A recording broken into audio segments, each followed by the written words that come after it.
Make sure you subscribe to our channel by clicking on the red subscribe button. And to never miss another lecture from Miracle, hit the bell icon to get regular updates on English literature.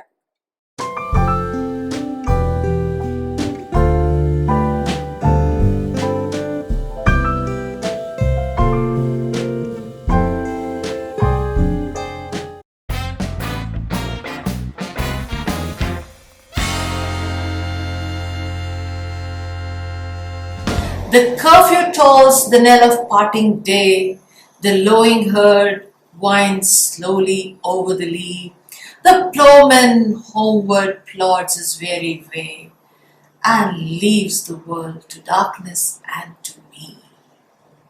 Hello and welcome to Miracle English Language and Literature Institute. I am Professor Abha Sharma, and you have guessed well that today I am going to take up Elegy Written in Country Churchyard by Thomas Gray in our section of poetical appreciation of the most famous English poets.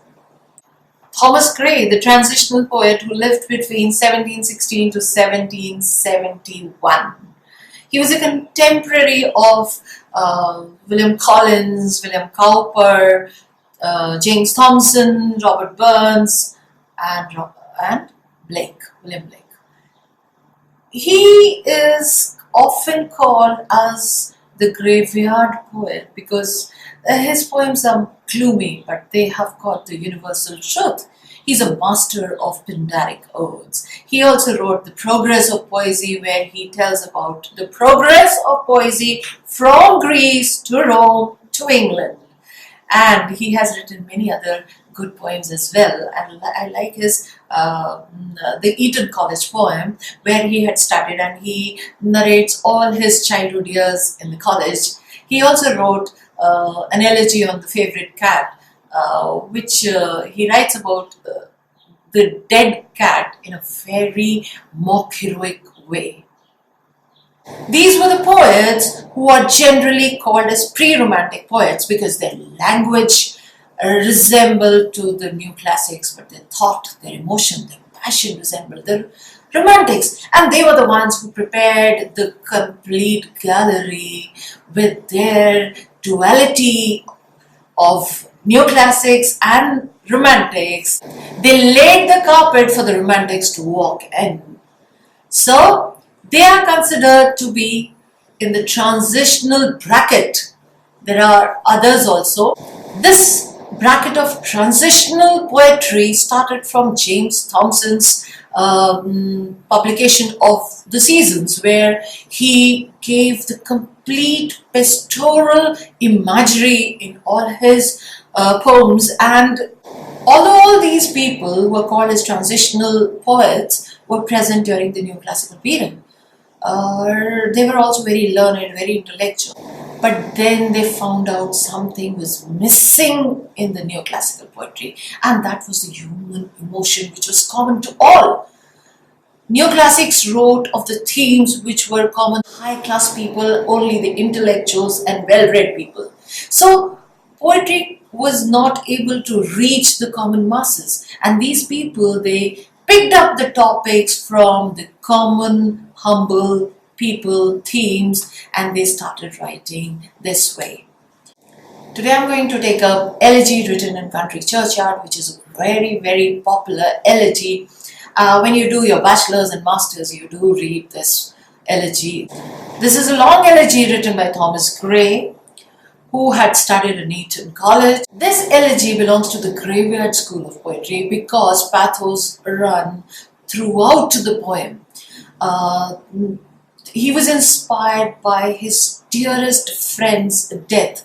That is, in 1742, Richard West, one of his intimate friends, died. So he was very much sad. And also the rebel lords of 1745. This elegy is not just the personal one, but it mourns the death of all the obscure people who could have achieved the same heights of fame like others. So when he's sitting in the country churchyard, he just sees the graves there, and he compares the graves of the common people and the most elaborated graves of the popular, rich, famous people. He draws a contrast between the graves of the common people and the elaborated graves of the rich, the wealthy, the known, the famous, and the politically powerful people. And then he says, they are all dead now. Now nothing matters for them. They are dead forever. No incense of the flowers of the morning, the twittering of the birds, and various features of mourning can rouse them from their grave. Very famous universal lines are there. The boast of heraldry, the pomp of power, and all that beauty, all that wealth ever gave, awaits alike the inevitable hour. The paths of glory lead but to the grave. It doesn't matter how much beautiful you are, how much powerful you are, how much wealthy you are. We all are waiting alike for the eternal hour. That is the hour of death. Inevitable. You cannot stop it even for a moment. So the reality, the universal truth is there in these lines. Another 4 lines I would like to quote here. Can storied urn or animated burst back to its mention call the fleeting breath? Can honor's voice provoke the silent dust, or flattery soothe the dull cold ear of death?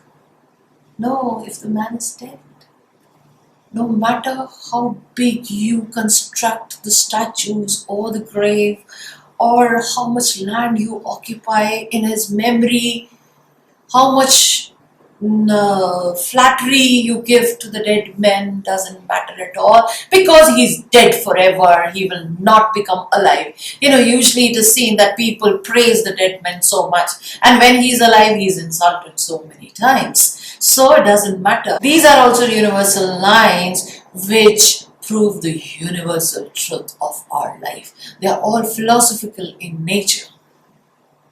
He talks about the obscurity of the people who did not get the exposure to life. Even they were talented enough to get the fame and money, but they were not exposed to the ways of the modern world, and they died in obscurity. Otherwise, they could also be like Milton, like Hampton, like all the popular and famous people.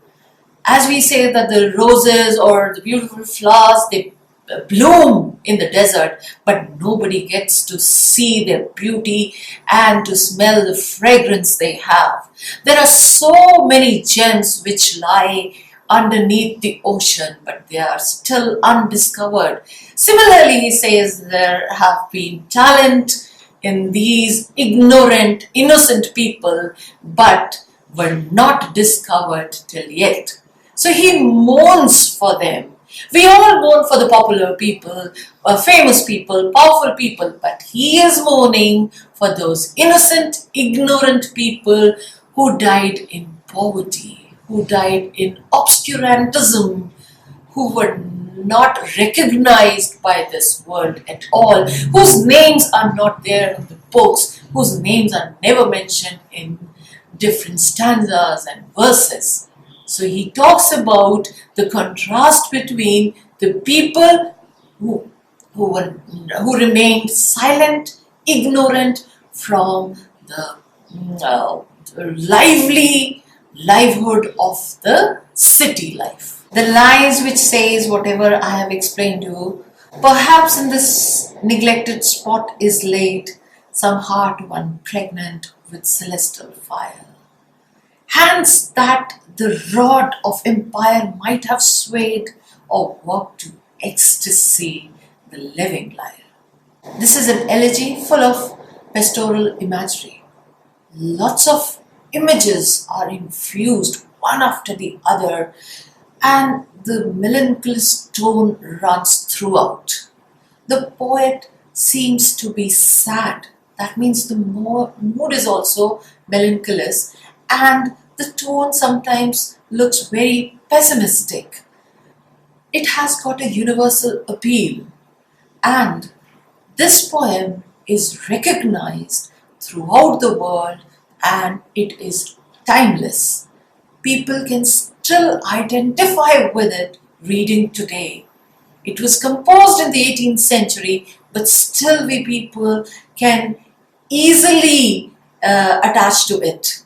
In this elegy, there's a very famous line, far from the madding crowd. And Thomas Hardy, he titled one of his novels on the same line. I think you must have read it. I hope you must have liked my effort. So please like, comment, share and subscribe.